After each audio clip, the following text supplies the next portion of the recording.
Hello दोस्तों, Hindi mirror पर फिर से आपका स्वागत है। दोस्तों, आज की वीडियो में बीए फर्स्ट ईयर का ये पेपर है और हिंदी का पेपर है और इसमें सारे ही क्वेश्चंस बहुत ही महत्वपूर्ण होने वाले हैं। तो स्टूडेंट जो देख रहे हैं इस वीडियो को तो अंत तक बने रहें वीडियो में।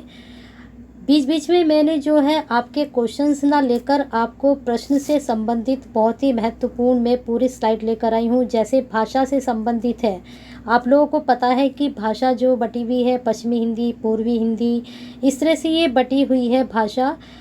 तो सभी भाषाओं की जानकारी आपको पूरे एक चार्ट में मैंने दी है।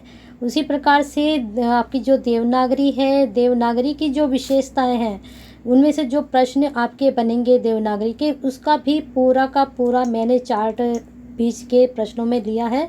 तो पूरी वीडियो ज़रूर देखें। और वो जो मैंने चार्ट लिए हैं आपके भाषा से संबंधित और देवनागरी से संबंधित, उन चार्ट को या तो आप वीडियो पॉज करके देखें या फिर उनको अपनी नोटबुक पर नोट डाउन जरूर करें, क्योंकि ये जो भाषा वाला चार्ट है और ये देवनागरी वाला चार्ट है तो यहाँ से आपके प्रश्न जरूर बनेंगे। आपको इसलिए बोल दिया गया है पहले कि आप पूरी वीडियो देखें, बीच में इस तरह के प्रश्न आएंगे। साथ ही कुछ प्रश्न मैंने ऐसे लिए हैं कि प्रश्न ना होकर वहाँ पर जैसे आपके कहानी है सिलेबस में, आपके निबंध हैं सिलेबस में, आपके उपन्यास हैं सिलेबस में, तो क्या किया है, इधर आपकी कहानी के नाम, इधर आपके कहानीकारों के नाम, इधर निबंध के नाम, इधर निबंधकारों के नाम, इधर उपन्यास के नाम, इधर उपन्यासकारों के नाम। जिससे क्या होगा, आपके ज़्यादा से ज़्यादा कहानी, उपन्यास, नाटक जितने भी हैं, मतलब ज़्यादा से ज़्यादा मैं सोच रही हूँ कवर हो जाएँ आपकी एक ही वीडियो में। तो ये सारे आपके नाम और कहानीकार के जो है कवर हो जाएंगे। और बने रहिए हिंदी मिरर के साथ और जो है लाइक एंड शेयर करते रहिए। और जो दोस्त या स्टूडेंट आज ही जुड़े हैं चैनल से वो सब्सक्राइब ज़रूर कर ले और बेल आइकन हिट कर दे। परसों आपका पेपर है, फिर 2 तारीख में आपका सेकंड पेपर है, तब तक आपको इतनी वीडियो प्रोवाइड हो जाएंगी कि आपकी बहुत अच्छे से तैयारी हो जाएगी। लेकिन मुझे लगता है कि अभी तक इतनी वीडियो आपको मिल चुकी हैं कि उनसे भी आपका पेपर बहुत अच्छा जाने वाला है। लेकिन वो तभी जाएगा जब आप सारी वीडियो को बड़े ध्यान से देखेंगे और जो क्वेश्चंस आपको आ चुके हैं उनको छोड़ दीजिए, जो नहीं आते हैं उनको रिपीट करिए, बार बार रिपीट करिए, जिससे आप एग्जाम में कंफ्यूज ना हो उत्तर देते हुए। ठीक है, चलिए शुरू करते हैं। प्रश्न, भारतीय संविधान की राजभाषा के रूप में मान्यता प्राप्त हुई है। बहुत बार प्रश्न हो चुका है तो बिल्कुल इसको आपको पता होना चाहिए कि जो मान्यता प्राप्त हुई थी वो 14 सितंबर 1949 को हुई थी। ठीक है, आपके उत्तर सामने ही है। चलिए डिटेल चेक करते हैं। डिटेल जरूर पढ़ें। जो इस वीडियो में सब में मैं जो मैंने लास्ट वीडियो डाली है वहाँ पर भी मैंने आपको डिटेल दी थी, यहाँ पर भी डिटेल है, तो डिटेल जरूर पढ़ें। ये नहीं कि बस सीधा सीधा बस एक एमसीक्यू और आगे निकल गए। डिटेल को जरूर पढ़ें ध्यान से। ठीक है, यहाँ से आपको और भी जानकारी मिलेगी। चलिए अगला देखते हैं प्रश्न। हिंदी की जो राजभाषा है, संघीय राजभाषा बनाने का जो प्रस्ताव संसद में पारित हुआ उसके प्रस्तावक थे। हिंदी को संघ की राजभाषा बनाने का जो प्रस्ताव संसद में रखा गया था तो वह पारित कब हुआ? पंडित जवाहरलाल नेहरू, राजश्री पुरुषोत्तम दास टंडन, राजगोपालचारी, श्री गोपाल स्वामी अयंगार। तो इसमें जो पारित हुआ था ये इनकी इसमें उसके प्रस्तावक ये थे श्री गोपाल स्वामी अयंगार। चलिए इसकी डिटेल चेक करते हैं। हिंदी को संघ की राजभाषा बनाने का जो प्रस्ताव संसद में पारित हुआ उसके प्रस्तावक श्री गोपाल स्वामी अयंगार थे। ठीक है, एक चीज़ और दोस्तों कि अभी मैंने जो लास्ट वीडियो डाली है वहाँ पर एक स्टूडेंट ने डाला था कि मैडम जो दोहे हैं वो 719 है। ठीक है, 719 नहीं है, 713 ही है।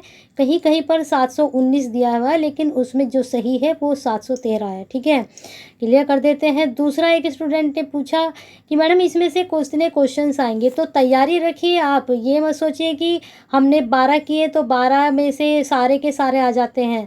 एमसीक्यू का कोई तोड़ नहीं होता है, कहीं से भी कुछ भी आ सकता है। हाँ, ये क्वेश्चन जैसे आपका सेकंड पेपर है, सेकंड पेपर में एक बंदा बनाया आपका सिलेबस है कि भूषण की जो पंक्तियाँ वहाँ से पूछ सकते हैं, भूषण के जीवन परिचय के बारे में कुछ भी पूछ सकते हैं। तो लेकिन यहाँ पर आपके उपन्यास है, कहानी है, नाटक है, तो किसी का भी पूछ सकते हैं। कहानी बहुतों ने लिखी है, उपन्यास भी बहुत लोगों ने लिखा है, आपके एकांकी भी बहुत साहित्यकारों ने। हाँ, ये हो सकता है कि जो जैसे एकांकी में राम कुमार वर्मा जी का नाम है, कहानी में प्रेमचंद जी का नाम है, आपके नाटक उपन्यास में आप जो है हजारी प्रसाद जी को ले सकते हो, प्रसाद जी को ले सकते हो। तो इस तरह से जो महत्वपूर्ण है, महत्वपूर्ण तो देखो सभी होता है ना।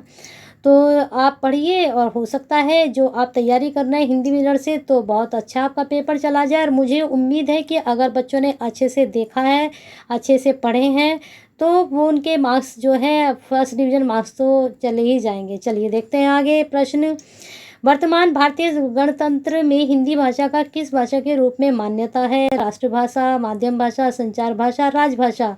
तो किस तरह से है? वो है राजभाषा के माध्यम से। चलिए आगे चलते हैं। यहाँ पर डिटेल है, इसको चेक कर सकते हैं। यहाँ पर बहुत ही महत्वपूर्ण जानकारी, इसको पोस्ट करके आप देख सकते हो। अगला प्रश्न है, राष्ट्रभाषा का दर्जा उस भाषा को होता है। अब देखिए ये प्रश्न यहाँ पर किस तरह से आया है, और यही प्रश्न आपका जो लास्ट ईयर का पेपर है वहाँ पर भी आया था। और आप ढूंढ के मुझे नहीं बता सकते कि मैडम वहाँ पर किस तरह का ये प्रश्न आया था। वहाँ पर ये प्रश्न आया था, लेकिन दूसरे तरीके से आपके सामने ये पेश किया गया था। यहाँ पर अब ये दूसरे तरीके से है। राष्ट्रभाषा का दर्जा किस भाषा को मिल सकता है, वहाँ भी ऑप्शन मिले थे आपको। अगर आपने ध्यान से देखा होगा तो आप देखते ही इस प्रश्न को समझ गए होंगे। जो पूरे राष्ट्र में पाई जाती है, राष्ट्र को सर्वोच्च शासकीय संस्था संसद जिसे मान्यता प्रदान करती है, विभिन्न राज्य जिसे परस्पर शासकीय पत्राचार करते हैं, राष्ट्र की समृद्ध भाषाभूमि जिसका साहित्य भंडार सबसे अधिक समृद्ध होता है। तो यहाँ पर जो आपका आंसर जाएगा ए, जो पूरे राष्ट्र में पाई जाती है, राष्ट्रभाषा का दर्जा उसी को प्राप्त होता है। ठीक है। अब जो हिंदी है वो पूरे राष्ट्र में नहीं पाई जाती, इसलिए अभी तक इसको राजभाषा का दर्जा प्राप्त है, राष्ट्रभाषा का नहीं है। ठीक है, चलिए आगे चलते हैं। प्रश्न रिलेटेड आ रहे हैं। सारे जो लास्ट का पेपर है उसको अच्छे से स्टडी करके मैंने आपको पहले उसको प्रोवाइड कराया, उसके बाद उसको स्टडी करके मैं आपके प्रश्न सारे लेकर आ रही हूँ, और मुझे उम्मीद है कि यहाँ से आपके प्रश्न जरूर बनेंगे। चलिए अगला प्रश्न है। ये नहीं कह सकती कि हाँ सारे बनेंगे या 50% बनेंगे, लेकिन बनेंगे जरूर। ठीक है। मानक भाषा किस भाषा का वह रूप होता है जिसमें उस भाषा का सम्मान बढ़ता है? भिन्न भिन्न भाषा क्षेत्रों में उसका एक रूप समान रूप से प्रमाणिक माना जाता है। अब देखिए ये मानक भाषा से संबंधित भी प्रश्न आपके बनेंगे जरूर। तो इसका बी, जिसके आधार पर दूसरे भाषा रूपों की स्थिति परखी जाती है उसको हम मानक भाषा कहते हैं। मानक क्या होता है? हम किसी चीज़ के मानक करते हैं, पैमाना करते हैं। तो जिसके आधार पर दूसरे भाषा रूपों की स्थिति जांची परखी जाती है, आप मानते हैं, पैमाना करते हैं ना, मानक वही है। मानक भाषा किस भाषा का वह रूप होता है जिसे भिन्न भिन्न भाषा क्षेत्रों में उसका एक रूप समान रूप से प्रमाणिक माना जाता है और वही तदनुरूप प्रयुक्त होता है। तो किसको माना गया, कौन सी है मानक भाषा? चलिए अगले प्रश्न पे चलते हैं। कुमाऊनी भाषा भाषी क्षेत्र है, कौन सा है? रानीखेत, नैनीताल, है ना। कभी आप सब में जम्मू कश्मीर भी है, कुरुक्षेत्र भी है, अम्बाला तो पता ही आपको कौन सा क्षेत्र है ना। हिमाचल प्रदेश का भी आपको पता है, लखीमपुर खीरी इनका भी पता है कि इनमें कौन सी भाषा है। तो गलती मत करना कभी भी। यहाँ पर देखिए अब ये कुरुक्षेत्र में हो सकता है, लेकिन यहाँ पर साथ में क्या डाल दिया है? अम्बाला डाल दिया है। तो इस चीज़ का भी ध्यान रखें। यहाँ पर पूरी डिटेल है, इसको चेक कर लीजिए। चलिए अगले प्रश्न पे चलते हैं। भोजपुरी भाषा अपने व्याकरणिक ढांचे में इस भाषा से काफ़ी समानता रखती है। भोजपुरी जो भाषा है बांग्ला भाषा से, ब्रज भाषा से, फारसी भाषा से या फिर बुंदेली भाषा से, किस भाषा से ये समानता रखती है? तो ये आपकी बांग्ला भाषा से समानता रखती है भोजपुरी भाषा। ठीक है। प्रश्न बिल्कुल यूनिक है। एक तरह से प्रश्न आपने पढ़े हैं, अब ये दूसरे तरीके से आपके सामने प्रश्न आ रहे हैं जिससे आपका दिमाग और तेज चले कि हाँ ऐसे भी प्रश्न हो सकते हैं। भोजपुरी भाषा अपने व्याकरणिक ढांचे में बांग्ला भाषा से काफ़ी समानता रखती है। भोजपुरी भाषा बिहारी हिंदी की एक बोली है, इतना आपको पता चल गया। बिहारी हिंदी के अंतर्गत मगही मैथिली बोलियां आती हैं। भोजपुरी बोली भोजपुर, शाहबाद, छपरा, चंपारण, गोरखपुर, देवरिया, गाजीपुर, बलिया, बनारस क्षेत्र भी आपको पता चल गए। सिर्फ एक छोटे से MCQ के थ्रू आपको इतनी सारी जानकारी मिल गई भोजपुरी के बारे में। और ये जो यहाँ पर आया है ना आपका कि ये इसके अंतर्गत आती है, तो मैंने कहा ना एक पूरा चार्ट में लेकर आई हूँ, वहाँ सबके बारे में आपको मैंने बड़े अच्छे से समझाऊंगी और लेकर भी आई हूँ। चलिए देखते हैं, खड़ी बोली के परिनिष्ठित रूप का विशिष्ट भाषी क्षेत्र है। बिल्कुल याद हो जाना चाहिए, मेरठ, बुलंदशहर, खुर्जा। जहाँ पर मेरठ का नाम आया समझो आपकी खड़ी बोली का क्षेत्र है। ठीक है, यहाँ पर और अधिक जानकारी आपको दी गई है, पोस्ट करके इसको पढ़िए और नोट डाउन करिए यहाँ से जो आप कर सकते हैं। अगला प्रश्न देख लीजिए, ब्रज भाषा का आधार भाषा रही है। ब्रज भाषा का आधार कौन सी भाषा रही है? महाराष्ट्रीय अपभ्रंश, मागधी अपभ्रंश, सोजनी अपभ्रंश, नागार अपभ्रंश। देखिए प्रश्न बदल चुका है, आंसर सेम है। प्रश्न को किस तरह से पूछा गया है कि ब्रज भाषा, ये नहीं पूछा गया है कि ब्रज भाषा कौन से अपभ्रंश से ली गई है, कौन से अपभ्रंश में आती है। ठीक है, तो यहाँ पर प्रश्न बदल दिया है, उसकी लैंग्वेज, हमेशा आपके प्रश्न की लैंग्वेज चेंज होती है, भाषा चेंज हो जाती है, पूछने का तरीका चेंज हो जाता है, आंसर सेम रहता है, ध्यान रखना। चलिए अगले प्रश्न पे चलते हैं, यहाँ पर पूरी डिटेल है, इसको चेक कर लीजिए। अगला प्रश्न है, अवधी भाषा की शब्दावली है। ठीक है, तत्सम बहुला है, देशज बहुला है, तद्भव बहुला है, विदेशी शब्द बहुला है। लग रहा होगा कि ये तो हमने पढ़ लिए थे, कहाँ से इस तरह के प्रश्न हैं, तो यूनिक प्रश्न हैं, बन सकते हैं एग्जाम में। तो अवधी भाषा की जो शब्दावली है वह तद्भव बहुला है। तद्भव तत्सम सब जानते हैं ना, जैसे मोर है, मोर को हम क्या बोलेंगे? तद्भव शब्द बोलेंगे। लेकिन अगर हम मयूर बोलेंगे तो वो क्या होगा? तत्सम शब्द होगा। देशों सभी को पता है, विदेशी शब्द जो हैं, जैसे आपके अंग्रेजी भी आते शब्द उसमें। चलिए अगले प्रश्न पे चलते हैं, निम्नलिखित उपन्यासों में श्रीलाल शुक्ल का कौन सा उपन्यास है? एक चिथड़ा सुख, उखड़े हुए लोग, तीसरा आदमी, सीमाएं टूटती हैं। तो श्रीलाल शुक्ल का जो उपन्यास है वह है सीमाएं टूटती हैं। अब ये जो तीन बचे हैं इसके कौन कौन है, इसको भी ध्यान से देख लीजिए। सीमाएं टूटती हैं श्रीलाल शुक्ल जी का है, इनके द्वारा अलग से उपन्यास देखे, सूनी घाटी का सूरज, अज्ञातवास, राग दरबारी बहुत महत्वपूर्ण है। पहला पड़ाव विश्रामपुर का संत भी, ये भी महत्वपूर्ण है। जबकि एक चिथड़ा सुख निर्मल वर्मा का है, जरूर नोट डाउन करें। उखड़े हुए लोग राजेंद्र यादव का, तीसरा आदमी कमलेश्वर का। तीनों ही ये उपन्यास जहाँ पर बताए गए बहुत ही महत्वपूर्ण हैं। चलिए अगला प्रश्न, मिलजुल मन उपन्यास की लेखिका हैं। कौन है लेखिका इसकी? मृदुला गर्ग। ठीक है, सी इसका ऑप्शन हो जाएगा। अगला प्रश्न है आपका, मेरे राम का मुकुट भीग रहा है। निबंध अपने समय में बड़ा चर्चित रहा, इस निबंध के लेखक है। बहुत ही महत्वपूर्ण प्रश्न है, नोट डाउन कर रही है इसको। तो इसके हैं विद्यानिवास मिश्र। चलिए डिटेल चेक कर लीजिए और क्या क्या है इनका। मेरे राम का मुकुट भीग रहा है, निबंध के लेखक विद्यानिवास मिश्र है। विद्यानिवास मिश्र ललित निबंधकार है, जरूर नोट डाउन करें। इनकी प्रमुख चितवन की छाँव, कदम की फूली डाल, तुम चंदन हम पानी, आंगन का पंछी, बंजारा मन, मैंने सिल पहुँचाई, जरूर नोट डाउन करें। सारी रचनाएं इनकी, सारी कृतियाँ।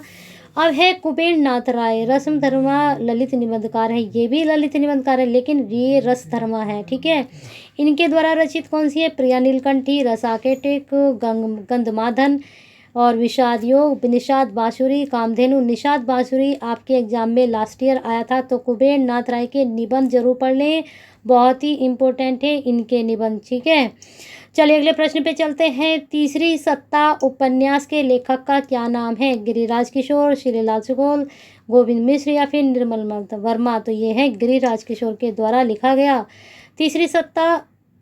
तीसरी सत्ता इनके द्वारा है, इनके द्वारा रचित और उपन्यास ये हैं, सब इनको पढ़ लीजिए। ठीक है, पहला गिरमिटिया इनका बहुत ही महत्वपूर्ण उपन्यास है, जो महत्वपूर्ण है मैं आपको बताती चलूँगी। चिड़ियाघर। ठीक है, चलिए अगले प्रश्न पे चलते हैं। निम्नलिखित में से कौन सा उपन्यास कमलेश्वर का नहीं है? इसका मतलब यहाँ पर तीन उनके हैं, एक उनका नहीं है।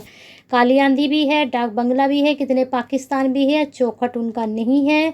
ये किसका है? चलिए चेक करते हैं। चौखट उपन्यास कमलेश्वर का नहीं है। चौखट उपन्यास के रचयिता दोणवीर कोहली हैं, नोट कर सकते हैं इसको।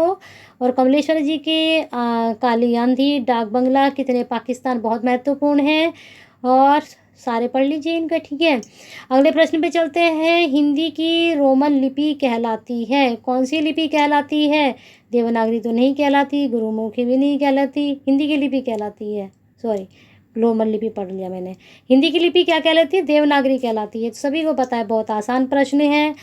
चलिए यहाँ पर मैंने कहा था कि इसको पढ़िए ध्यान से। हिंदी की लिपि देवनागरी है, यह सर्वाधिक वैज्ञानिक लिपि है। देवनागरी लिपि अक्षरिक लिपि है, ध्यान से पढ़िए।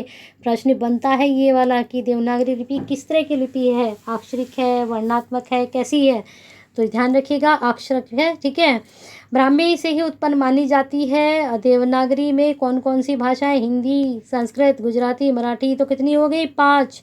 प्रश्न बन सकता है कि देवनागरी में कितनी भाषाएं लिखी जाती हैं, कितनी भाषाओं में प्रयोग होती है, तो आप इसका काउंटिंग भी याद रखिए और उनके नाम भी, रोमन, अंग्रेजी, फारसी, उर्दू, गुरुमुखी, पंजाबी। तो देखिए देवनागरी लिपि कितनी भाषाओं में प्रयोग होती है ना, पर याद रखना है आपको। चलिए अगले प्रश्न पे चलते हैं। बघेली का क्षेत्र कौन सा है, तो यहाँ पर प्रश्न में आपका रीवा जाएगा। बघेली का क्षेत्र रीवा है। कहाँ पड़ता है रीवा, एमपी में, ठीक है। बघेली क्षेत्र रीवा, जबलपुर, मंडला, मिर्ज़ापुर है। ये अर्धमागधीय अपभ्रंश से विकसित पूर्वी हिंदी उपभाषा की बोली है। अपभ्रंश भी आपको याद रखना है और कौन सी उपभाषा से है ये, ठीक है, ये चीज़ भी आपको याद रखनी है। सब सारी जितनी भी बोलियां हैं उनमें आपको अपभ्रंश भी याद रखना है और किस उपभाषा से, उपभाषा 5 है ना। चलिए अगले प्रश्न पे चलते हैं। आपके अगला प्रश्न है, रामचरितमानस लिखी गई है कौन सी भाषा में, ब्रजभाषा में, संस्कृत में, अवधी में या खड़ी बोली में। तो रामचरित जो लिखी गई है वह अवधी भाषा में लिखी गई है। लास्ट ईयर भी आपका इस तरह का प्रश्न बना था, रचनाओं में पूछा गया था कि कौन सी भाषा से लिखी गई है, और मैंने पेपर में समझाया भी था कि ये प्रश्न इसलिए पूछा गया क्योंकि आपका जो यूनिट है भाषा है, तो आपसे रचनाओं की भाषा भी पूछी जा सकती है, ठीक है।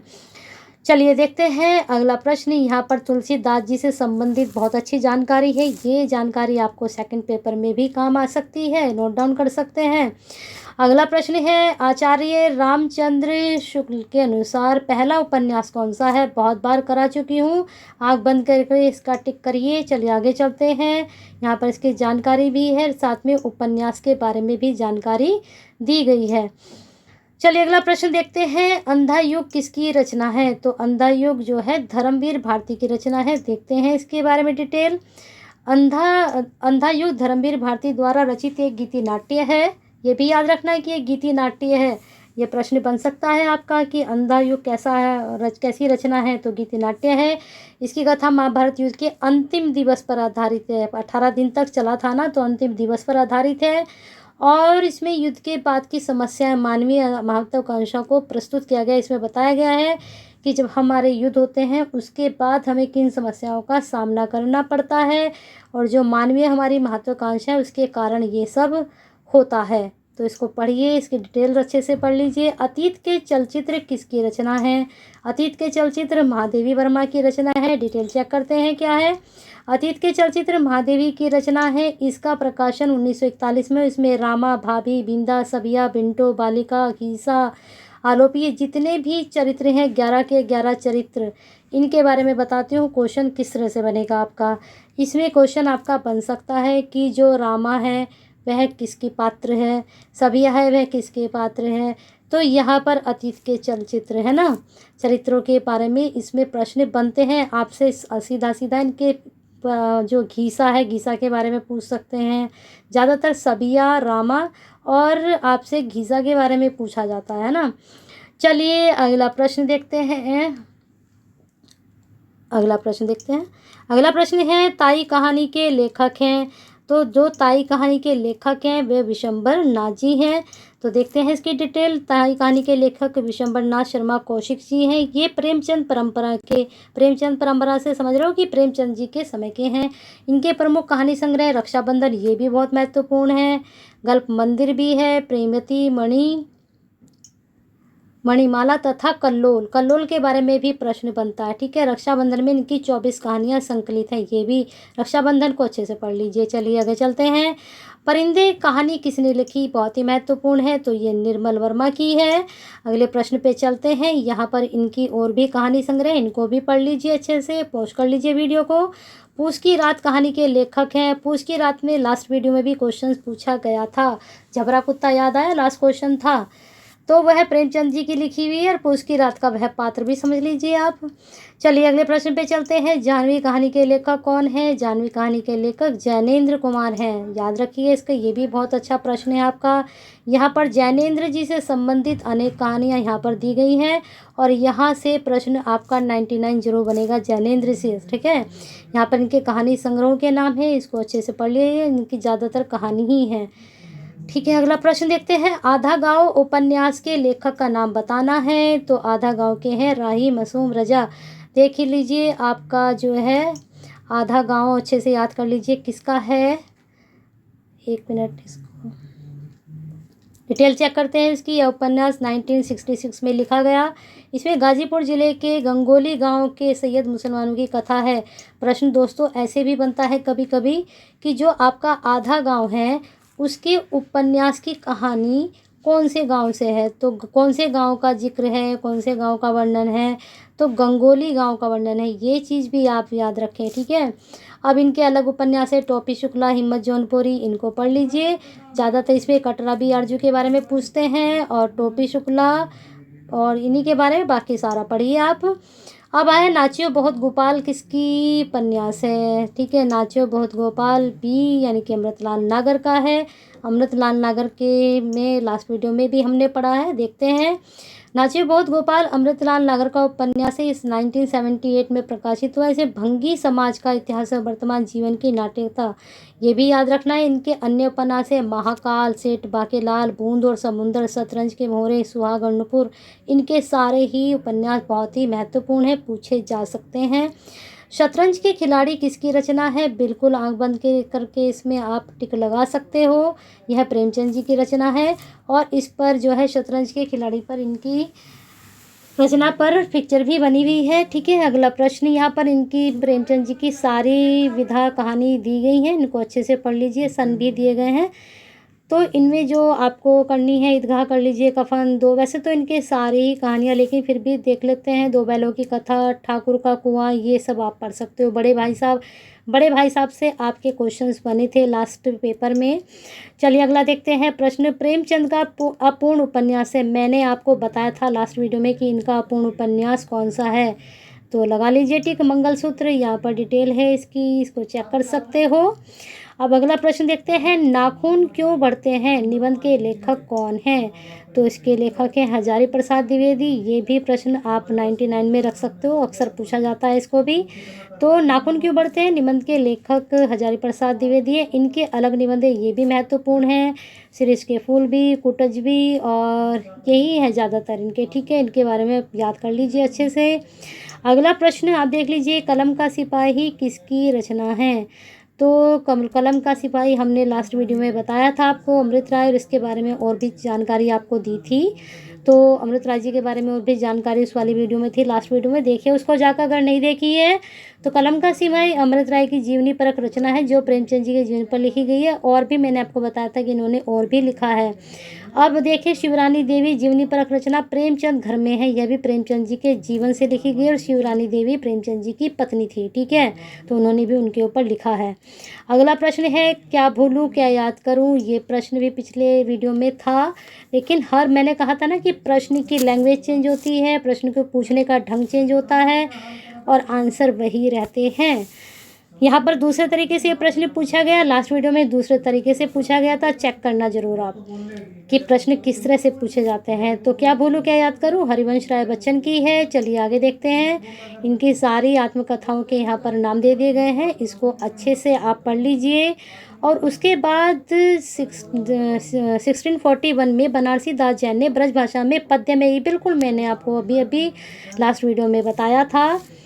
अरे यायावर रहेगा याद आगे की किस विधा की रचना है, तो ये यात्रा वृत्तांत है और ये पूछा जा सकता है, ठीक है। यात्रा वृत्तांत में आपका अगला प्रश्न देख लेते हैं। पहले यहाँ पर आप डिटेल चेक कर सकते हैं, यहाँ पर इतनी डिटेल से आपसे नहीं पूछा जाएगा, लेकिन फिर भी आप इसको पढ़ लीजिए। इसमें इन्होंने 8 यात्रा वृत्तांत का जिक्र किया है, कहाँ कहाँ का जिक्र किया है इसके बारे में भी आप पढ़ सकते हैं। और एक इनका है एक बुन सहसा उछली, तो दोनों का नाम आप याद रखना, ठीक है। चलिए अगले प्रश्न पे चलते हैं। कौन सा उपन्यास नरेश मेहता का नहीं है, तो यहाँ पर बताना है नरेश मेहता का उपन्यास नहीं है। तो दो एकांत उनका है, डूबते मस्तूल उनका है, प्रथम फाल्गुन उनका है, अनदेखे अनजान पुल उनका नहीं है। ये शायद आपका लास्ट ईयर का जो पेपर था वहाँ पूछा गया था। यहाँ पर देख लीजिए, इसके सारे डिटेल यहाँ पर दी गई है। और जो ये राजेंद्र प्रसाद हैं, ये कौन है, आपने मन्नू भंडारी का नाम सुना है, तो उनसे क्या रिश्ता है इनका बताइए। अगला प्रश्न है विचार और वितर्क किसका निबंध संग्रह है, बताइए जल्दी से, विचार और वितरक किसका निबंध संग्रह है। स्टूडेंट सीधा सीधे आंसर आप लगा रहे हैं, तो आपको जब प्रश्न पढ़ती हूँ मेरे से पहले आपको पढ़ लेना चाहिए और इसका आंसर भी सोच के रखना चाहिए। तो इसका आंसर है आपका बी, विचार और वितर्क जो है हजारी प्रसाद द्विवेदी का है। और इनके अलग निबंध मैंने आपको भी बिल्कुल अभी अभी समझाए थे कि इनके ये निबंध है अशोक के फूल, कुटज, विचार प्रवाह और कल्पलता। ठीक है, आलोचना भी इनकी आप पढ़ सकते हो, लेकिन आलोचना आपके सिलेबस में शायद नहीं है। हाँ, आलोचना भी है, आलोचना भी है, संस्मरण भी है, रेखा चित्र भी है, जीवनी भी है, डायरी भी है, बहुत सारा। 4th यूनिट में सारी विधाएं इन्होंने दी हैं। चलिए आगे चलते हैं। कौन सा निबंध संग्रह डॉक्टर नगेंद्र का नहीं है, इसमें आपको बताना है कि डॉक्टर नगेंद्र का निबंध इन चारों में से कौन सा नहीं है। तो डी इसका आंसर है, विचार के क्षण उनका नहीं है। विचार और अनुभूति, विचार और विवेचन, विचार विश्लेषण, तो विचार जहाँ पर होगा समझ लीजिए, अनुभूति आपने एक चीज़ अनुभव की, फिर आपने उसको विश्लेषण किया, उसके बाद आपने उसका विवेचन किया, ऐसे याद रख सकते हो आप इसको। ठीक है, शॉर्टकट बता दिया मैंने इनका तुमको। पहले अनुभव करिए, फिर उसका विश्लेषण कीजिए, फिर उसका विवेचन कीजिए। चलिए अगले प्रश्न पे चलते हैं। यहाँ पर डिटेल आप चेक कर लीजिए इसकी। ठीक है, इनकी कविता तो आपको नहीं पढ़नी है, ये नहीं आपके सिलेबस में। निबंध संग्रह जो पढ़ ले, विचार और अनुभूति। ठीक है, चलिए अगले प्रश्न पे चलते हैं। अगला प्रश्न है कहानी। यहाँ पर मैंने प्रश्न नहीं लिया है, सीधा मैंने आपको शुरू में ही समझाया था। मैंने एक तरफ कहानियों के नाम लिए हैं, इधर कहानीकार है, इसको पढ़ लीजिए। जिंदा आदमी कृष्णा अग्निहोत्री, कितना बड़ा झूठ, उषा प्रेमदत्त, एक स्त्री का विदा गीत, गोमा हस्ती है। क्योंकि मैंने कहा है कोई भी पर्टिकुलर आपका पेपर वो पाठ नहीं है किसी के बारे में। अब जैसे कृष्णा अग्निहोत्री से संबंधित ही आपसे नहीं पूछा जा सकता, उषा प्रेमदत्त से आपसे नहीं पूछा जा सकता, किसी की भी कहानी पूछ सकते हैं, किसी भी कहानीकार का आपसे नाम पूछ सकते हैं। अगला प्रश्न है, तालेबंद में बंद प्रजातंत्र नाटक के लेखक हैं, तो इसमें विभू कुमार है।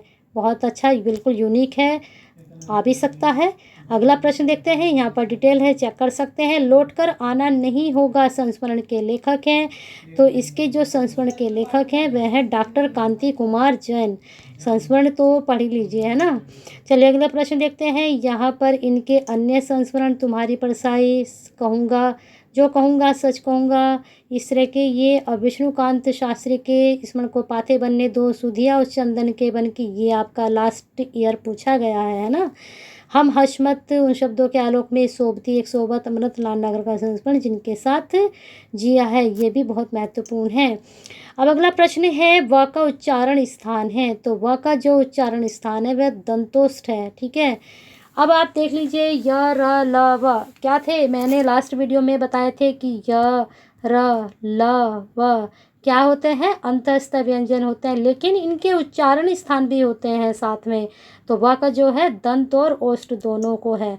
चलिए अगला प्रश्न देखते हैं। यहाँ पर इनका सबके बारे में बताया गया है। ये तो है, ये तो पा वर्ग तो है ही आपका, क च ट त प, ये तो वर्ग वाले तो हैं ही पांचों, लेकिन इसके अलावा दंत में और क्या आता है आपके, दंतोष्ठ में त थ द ध न व वर्ण आते हैं, और कोष्ठक उच्चारण के अंतर्गत ओ और औ वर्ण आते हैं। तो इस वाली डिटेल को बहुत अच्छे से पढ़ ले, प्रश्न बन सकता है यहाँ से। अगला प्रश्न, अल्पप्राण ध्वनियाँ है, लगाइए अपना, बिल्कुल लास्ट वीडियो में बहुत अच्छे से समझाया था। अल्पप्राण ये होता है और महाप्राण ये होता है, पहला तीसरा पांचवा अल्पप्राण और दूसरा चौथा महाप्राण। डिटेल भी यहाँ पर है, चेक कर लीजिए, पहले लगाइए फिर डिटेल चेक करना है इसके बाद में। अगला प्रश्न है आपका, व्यंजन वर्गीकरण विषय कौन सा कथन गलत है। ला पार्श्विक ध्वनि है, ढ उत्पीड़ित ध्वनि है, ये मैंने पढ़ाया था अभी आपको, मा अनुनासिक ध्वनि है, और र जो है लोहित ध्वनि है। लोड़ित ध्वनि नहीं है, कौन सी है, र के बारे में भी आपको समझाया था। तो र कौन सी है, लोड़ित ध्वनि ना होकर ये लुंठित ध्वनि है। ठीक है, याद रखना, यहाँ पर ये लुंठित आता, लुंठित ध्वनि है। ल पार्श्विक ध्वनि है, सही है। ढ उत्पीड़ित ध्वनि पढ़ाया था, ला भी मैंने पढ़ाया था लास्ट वीडियो में। पंचाक्षर में जो वर्ण अनुनासिक होते हैं, ढ ढ ढ, ये सारे पंचाक्षर होते हैं। आयोग ने इस प्रश्न का उत्तर सी माना है, अनुनासिक ध्वनि है। चलिए अगला प्रश्न देखते हैं। अगला प्रश्न है आपका, यात्रावृत और यात्रावृत लेखक की दृष्टि से कौन सा युग्म गलत है।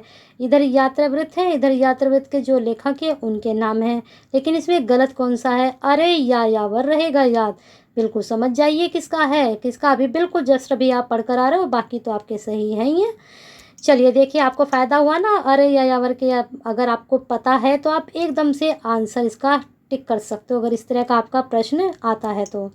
चलिए अगला प्रश्न देखते हैं। अगला प्रश्न मैंने कहा था कि पूरा एक चार्ट मैं आपके लिए लेकर आई हूँ, उस चार्ट को अच्छे से पढ़िए।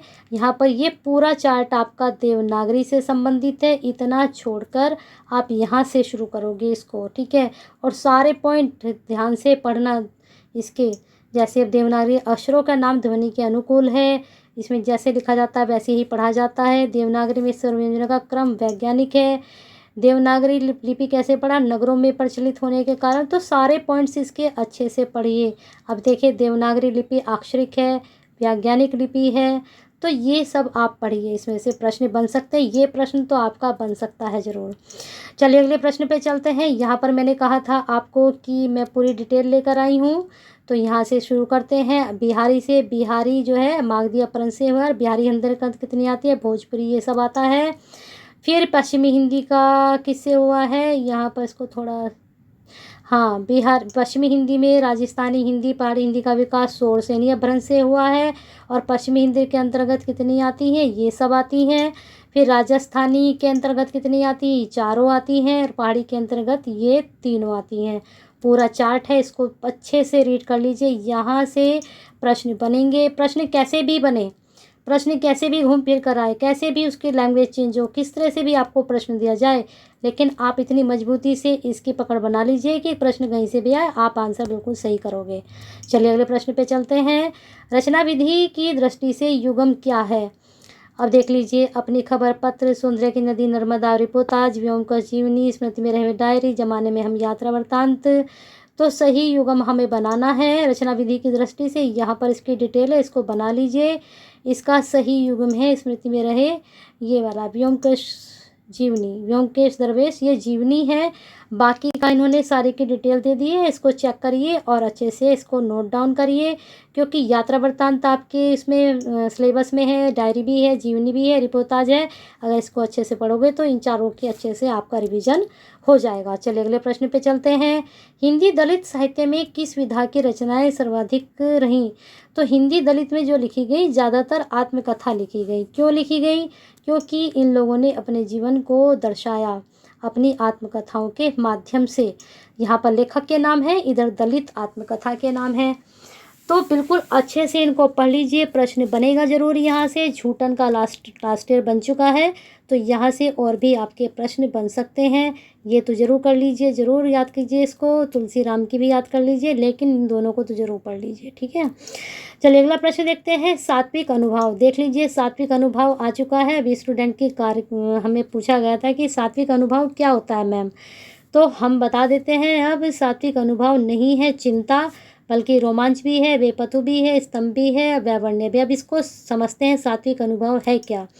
सात्विक अनुभव जो है, कोई भी भाव उत्पन्न होने पर जब आशय द्वारा अनजाने में अन्यास ही बिना कोई यत्न किए स्वाभाविक रूप से कोई भी चेष्टा अथवा क्रिया होती है। क्या कह रहे हैं कि जब आप बिना ही कोशिश किए, अनजाने में ही, बिना ही यत्न किए, स्वाभाविक रूप से जब स्वभाव से आपके अंदर कोई भी क्रिया होती है आपके स्वभाव के कारण, तो ऐसे अनुभव को सात्विक या अयतनज अनुभव कहते हैं। ये नाम भी याद रखना, क्योंकि प्रश्न यहाँ से बन सकता है आपके, ठीक है। ये वाला नाम भी याद रखना। सात्विक अनुभव की संख्या 8 मानी गई है। स्वेद है, कंपन है, रोमांच है, स्तंभ है, स्वरभंग है। अब आप आंसू को ले लीजिए। आंसू क्या है, हमारे अंदर एक स्वाभाविक क्रिया है। हम खुश होते हैं तब भी आ जाते हैं, हमारे स्वभाव में ही है वो चीज़। जो स्वभाव में होगी वह क्या है, सात्विक है, वैवर्ण्य है, प्रलय, सभी सात्विक अनुभव है। कंपन को वेपथु कहा गया है। बहुत अच्छी जानकारी है इसमें, इस वाले आपके पैराग्राफ में, इसको जरूर नोट डाउन करें। प्रश्न यहाँ से बन सकता है, लेकिन ये प्रश्न कहाँ बनेगा, यहाँ नहीं, आपके सेकंड पेपर में बनता है ये वाला, वहाँ पर रस है ना। चलिए अगला प्रश्न देखते हैं। किसी एकांकीकार ने अतीत गौरव को प्रस्तुत करते हुए राष्ट्रीयता और देश प्रेम की भावना जाने का प्रयास किया हुआ है रामकुमार वर्मा। एकांकीकार में रामकुमार वर्मा जी को बहुत अच्छे से पढ़ लेना, यहाँ पर सारी डिटेल है इनके बारे में। पृथ्वीराज की आंखें आपके लास्ट ईयर पेपर में पूछी गई थी, तो और भी इनके बारे में पढ़ लीजिए अच्छे से। चलिए आगे चलते हैं। अगला प्रश्न है दक्षिणी राजस्थानी की प्रतिनिधि बोली है। अब ये वाला प्रश्न भी लास्ट में बना था, तो ये प्रश्न भी अच्छे से पढ़ लीजिए कि दक्षिणी राजस्थानी, उत्तरी पश्चिमी राजस्थानी कौन सी आती हैं, पश्चिम में कौन सी आती है, पूर्व में कौन सी आती है। यहाँ पर इन्होंने ज़्यादा डिटेल नहीं दी है, तो सी वैसे इसका मालवी है, दक्षिणी राजस्थान में मालवी है। ठीक है, प्रतिनिधि बोली मालवी है, मारवाड़ी पश्चिमी राजस्थान की है, मेवाती उत्तरी राजस्थान की है। चलिए आपको सब पता चल चुका है। हाड़ौती पूर्वी राजस्थान की है। हाड़ौती बोली जयपुरी का अन्य नाम है, इसे ढूंढाड़ी भी कहते हैं। बहुत अच्छी जानकारी, जरूर नोट डाउन करें, प्रश्न जरूर बनेगा यहाँ से। चलिए अगले प्रश्न पे चलते हैं। अगर समझ में नहीं आया तो मैं दोबारा समझा देती हूँ। अब ये है राजस्थान यहाँ बीच में है, यहाँ पर उत्तर हो गया, ये पश्चिम हो गया, उत्तर दक्षिण। तो ये जो मारवाड़ी है ये पश्चिमी राजस्थान में बोली जाएगी। ठीक है, और जो ये आपकी मालवी है ये दक्षिणी राजस्थान में, अब ये दक्षिणी इधर हो गया, यहाँ बोली जाएगी। तो ये दिशाओं के हिसाब से इनको दे दिया गया। अब आप सोच रहे होंगे ये तो सारी राजस्थान की बोलियां हैं, लेकिन इनके भी क्षेत्र बांट दिए गए हैं, तो इस तरह से आप इसको समझ सकते हो। और एक चीज़ ये भी नोट डाउन कर लेना, ये हाड़ौती और ढूंढाड़ी जयपुरी के बारे में। चलिए आगे चलते हैं। अगला प्रश्न, निम्नलिखित में से पश्चिमी हिंदी की बोली कौन सी नहीं है। बिल्कुल अच्छे से इसको लगा लीजिए, पता है आपको कौन सी नहीं है, बहुत बार पढ़ भी चुके हो और आपको याद भी हो चुका है। अब लास्ट प्रश्न देखते हैं, अपभ्रंश व ब्रजभाषा के योग से कौन सी भाषा बनती है। ये प्रश्न मैं करा चुकी हूँ आपको कई बार। अपभ्रंश व ब्रजभाषा के योग से कौन सी बनेगी, ये बनेगी आपकी पिंगल। और अगर अपभ्रंश ब्रजभाषा की जगह हम राजस्थानी रख दें, राजस्थानी भाषा, तो बनेगी डिंगल। ठीक है, इसको ध्यान रखना। जरूरी नहीं आपसे पिंगल के बारे में पूछें, आपसे डिंगल के बारे में पूछ सकते हैं। तो आपको सिर्फ ब्रजभाषा और राजस्थानी याद रखना है, अपभ्रंश एज इट रहेगा। ठीक है, चलिए याद करते हैं। अगला प्रश्न यहाँ पर चेक कर लीजिए। अगला प्रश्न है, निम्नलिखित में से कौन सा हाड़ौती बोली का क्षेत्र नहीं है। तो इसमें जो है धौलपुर नहीं है, बाकी कोटा, बूंदी, झालावाड़ ये सब किसके क्षेत्र हैं, ये हाड़ौती के क्षेत्र है। कौरवी का संबंध किस उपभाषा से। बहुत आसान प्रश्न है, जल्दी से लगा लीजिए इसका आंसर अगर आपको लगाना है। अब आ गए हैं वहाँ पर जहाँ मैंने आपको कहा था कि लास्ट में मैंने कहानी ली है, कहानीकार के नाम पढ़ लीजिए अच्छे से, प्रश्न बन सकते हैं। ये वाली इम्पोर्टेंट है, ये भी है, ये भी है। ठीक है, चलिए आगे चलते हैं। अगला प्रश्न वही कहानीकार, और यहाँ पर कहानीकार के नाम आ गए, इधर कहानियाँ आ गई हैं। इनको पढ़ लीजिए अच्छे से, पॉज करके वीडियो को स्क्रीनशॉट ले लीजिए, कुछ भी करिए लेकिन पढ़िए। अब आगे है फिर कहानीकार, इधर कहानियों के नाम हैं। नासिरा शर्मा की पत्थर की गली है, राजी सेठ की तीसरी हथेली है, याद करिए इनको। अगला प्रश्न है यात्रा वृत्तांत से, इधर यात्रा वृत्तांत हैं आपके और इधर रचनाकार हैं। आखिरी चट्टान लास्ट ईयर भी पूछा गया था, अरे यार मैंने आपको बता ही दिया है। पैरों में पंख बांध कर जरूर करिए, तीनों रचनाएं दोबारा से याद कर लीजिए। अगला प्रश्न आत्मकथा से संबंधित है। झूठन कई बार बता चुकी हूँ, अपने अपने पिंजरे बता चुकी हूँ। अर्थकथा डॉक्टर नगेंद्र, अपनी धरती अपने लोग बताया था अभी। आज के तीर भीष्मसानी, सारी बहुत महत्वपूर्ण है, जरूर याद कीजिए। अब प्रश्न पे आते हैं संस्मरण और रेखा चित्र। संस्मरण रेखा चित्र इधर है, लेखक के नाम है चेतना का बीम जरूर, स्मृति की रेखाएं जरूर, दीप जले शंख जले जरूर, हमस्मृत जरूर, सारा का सारा इम्पोर्टेंट है। अगले प्रश्न पे चलते हैं। अगला प्रश्न उपन्यास और उपन्यासकार, तो यहाँ पर अंधेरे बंद करें मोहन राके, जिंदगी नमा का कृष्ण सोभिती जरूर करिए, बलचनामा जरूर करिए, सूरज का सातवां घोड़ा, चित्रलेखा बहुत ही महत्वपूर्ण है सभी। अगले प्रश्न पर चलते हैं। अब लास्ट प्रश्न आपका, तरुण के स्वप्न शीर्षक कृति किस प्रकार की गद्य विधा है। तो यह भी आत्मकथा है, इसको डिटेल को अच्छे से पढ़ लीजिए, यूनिक है, आ सकता है कभी कभी, बहुत अलग जो प्रश्न होते हैं वो एग्जाम में जरूर आते हैं। अब लास्ट प्रश्न पर आते हैं। लास्ट प्रश्न है भाट भाषा किसे कहते हैं। मैंने इस बार आपको ये जो 2 वीडियो कराई हैं, दोनों वीडियो में मैंने आपको बहुत कुछ यूनिक प्रश्न दिए हैं, ज़रूर इनको पढ़िए। भाट भाषा डिंगल को कहते हैं। दूसरी चीज़ आपको पता चली डिंगल के बारे में, डिंगल किसका मेल है, अपभ्रंश का और राजस्थानी का। ठीक है, चलिए वीडियो आपकी ख़त्म है, यहाँ इसकी डिटेल आप चेक कर सकते हैं। वीडियो पसंद आई है तो एक लाइक तो बनता है, ठोक दीजिए लाइक, और साथ में शेयर भी कर दीजिए। और अगर अभी तक सब्सक्राइब नहीं किया है तो करके जाइए कल की तैयारी के लिए। और परसों आपका जो है पेपर है, फर्स्ट पेपर परसों है, फिर आपका सेकंड पेपर है, तो कल आप फर्स्ट पेपर की अब अच्छे से तैयारी कीजिए। अगर आपको लगता है कि अभी भी आपको और वीडियो की ज़रूरत है, सफिशिएंट नहीं है, अभी भी आप सेटिस्फाई नहीं हो रहे हैं, तो कल एक वीडियो और दे दूँगी। लेकिन वो तभी दूँगी जब आप लोग कहेंगे कि मैडम एक वीडियो और बना दीजिए। नहीं तो मुझे लगता है कि इतनी वीडियो आपके पास फर्स्ट पेपर की हो चुकी हैं कि आपकी तैयारी बहुत अच्छे से हो जानी चाहिए। चलिए करिए लाइक एंड शेयर साथ में।